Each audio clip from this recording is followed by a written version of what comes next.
തദ്ദേശ തെരഞ്ഞെടുപ്പിലെ തോൽവിയുടെ പരാജയം ബി.ജെ.പി അനുഭാവികളോട് തുടരുകയാണ് പലയിടത്തും ഇടതുപക്ഷ സ്ഥാനാർത്ഥികളും അനുയായികളും. തലസ്ഥാന നഗരിയിൽ കഴിഞ്ഞ ദിവസം തനിക്കുണ്ടായ അനുഭവത്തെക്കുറിച്ച് കർമ്മ ന്യൂസിനോട് തുറന്നു പറയുകയാണ് ദുർഗാദാസ് ശിശുപാലൻ. അദ്ദേഹത്തിന്റെ വാക്കുകളിലേക്കും ദൃശ്യങ്ങളിലേക്കും പോകാം. നമസ്കാരം. നമ്മുടെ കർമ്മ ന്യൂസ് വഴി തന്നെ നമ്മൾ ഈ ആർന്നൂർ വാർഡിലെ കൗൺസിലർ ബിന്ദു മേനോൻ നടത്തിയ അഴിമതിയുടെ വിവരണങ്ങൾ കർമ്മ ന്യൂസ് ധാരാളം തവണ റിപ്പോർട്ട് ചെയ്തിട്ടുണ്ട്.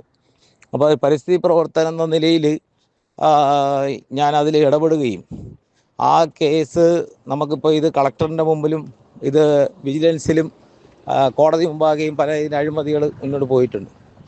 ഈ വാർത്ത നമ്മൾ ഈ തെരഞ്ഞെടുപ്പിൽ ഈ കൗൺസിലറായിരുന്ന ബിന്ദു മേനോൻ വലിയശാല വാർഡിൽ മത്സരിക്കുന്ന സമയത്ത് ഈ വാർത്തകൾ അവിടുത്തെ വലിയശാല വാർഡിൽ ധാരാളം ഈ വാർത്തകളാണ് പ്രചരിച്ചത്.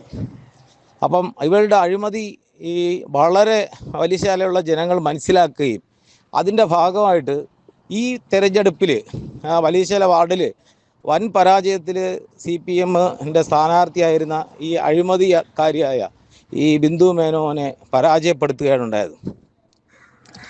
അതിൻ്റെ പരാജയത്തിലെ പ്രശ്നം സംഭവിച്ചതിന് ശേഷം, പരാജയപ്പെട്ടതിന് ശേഷം ബിന്ദു മേനോൻ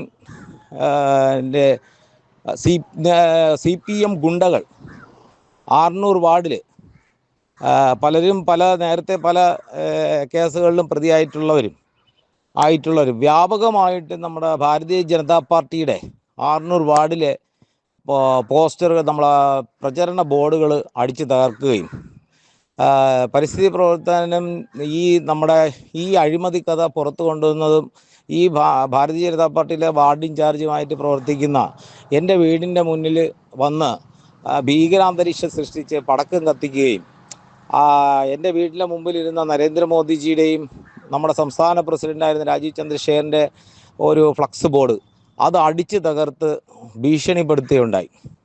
അപ്പോൾ ഇതിനെതിരെ നമ്മളെ വാർഡിലെ ഭാരതീയ ജനതാ പാർട്ടിയുടെ നേതൃത്വത്തിൽ കരമന പോലീസ് സ്റ്റേഷനിൽ കേസ് നൽകിയിട്ടുണ്ട്. പക്ഷേ ഇതേവരെ ഒരു നടപടി സ്വീകരിക്കുകയോ പോലീസിൻ്റെ ഭാഗത്തുനിന്ന് പ്രതികളെ കണ്ടെത്തി അറസ്റ്റ് ചെയ്ത് മേൽ നടപടി സ്വീകരിക്കാനോ തയ്യാറായിട്ടില്ല. അപ്പോൾ ആർന്നൂർ വാർഡിലെ അവരെ CPM വിജയിച്ചെങ്കിലും അവർക്ക് നഗരസഭ നഷ്ടപ്പെട്ടതിൻ്റെ പേരിൽ കൂടിയാണ് ഈ ഒരു വ്യാപകമായ അക്രമം നടത്തി. അത് മാത്രമല്ല, ഇത് മറ്റു വാർഡുകളിൽ നടത്തിയിട്ടുണ്ട്. പക്ഷേ ഇവിടെ പ്രത്യേകിച്ച് ഈ ബിന്ദു മേനോൻ്റെ അഴിമതി കഥ പുറത്തു വരികയും അത് വലിയശാല ബിന്ദു മേനോൻ്റെ പരാജയത്തിൽ കലാശിക്കുകയും ചെയ്തതിൻ്റെ പുറത്താണ് അവിടെ നിന്ന് ഒരു CPMൻ്റെ ഗുണ്ടകൾ ഇത്രയും ആക്രമണങ്ങൾ ഇവിടെ ചെയ്തത്. അപ്പോൾ ഇതിനെതിരെ ജനങ്ങൾ പ്രതികരിക്കും. എന്തായാലും ഒരു മേയർ ഭാരതീയ ജനതാ പാർട്ടിക്ക് ഇന്നുണ്ടായിട്ടുണ്ട്. അത് ഈ ആർന്നൂർ വാർഡിലും ഭാരതീയ ജനതാ പാർട്ടിയുടെ താമര തന്നെ വിരിയും. ഈ CPMൻ്റെ അഴിമതി കഥകൾക്കെതിരെ ആ അഴിമതി ജനം അത് പുറത്തു കൊണ്ടുവരും. ജനങ്ങൾ അത് മനസ്സിലാക്കും.